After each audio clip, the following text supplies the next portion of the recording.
کورد ئەگەر زاڵ نەبێ بەسەر ئەم هەموو دابەشبوونە ئەگەر ئیرادە سیاسیەکەی یەک نەخا بەرامبەر ئەوەی کە خەڵکی تر لە عێراقی کە خۆی کۆکاتەوە پێم وایە مەترسی زۆر گەورە یاک لەسەر ئەم ناوچانەی مادەی 140 دروستە بێ دوو لەسەر ئەو پێگەی هەرێمی کوردستان یانی وا وردە هەرێم لە قاڵە بەدرێ کەشتێک دەسەڵاتی لە مەحافەزەیەک زیاتر بێ بەڵام وەزیرە کوردەکانی ئێمە نەخێر نە خەمی هەرێمیان هەوە نەتوانیمیانە ئەو دۆخە لە هەرێم چاکردنەوە دۆخی موچ و ژیان و گوزانی خەڵک نەتوانیمیانە شتێک بکەنە سەر ئەوەی کە دۆخی ئەم ناوچانە چاکردنەوە زانی بەداخەوە تۆ پێشی ئەم هەڵبژاردنە بۆ پەرلەمانی عێراق نەغمەی سیاسی پارتیوێکیتی جۆرێکی تر بوو ڕێک لە دوای هەڵبژاردن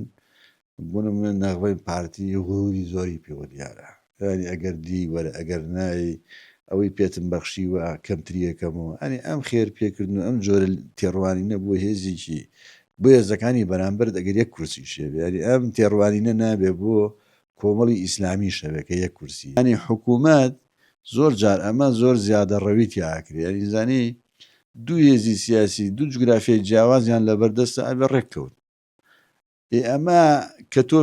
پێشوەختە بە هێزەکەی بەرامبرت بڵێ سەرۆکی هەرێمی منە حکوومەتی منە وەزیری ناوخۆی منە ئاسایشی منە فڵانی منە فڵانی منە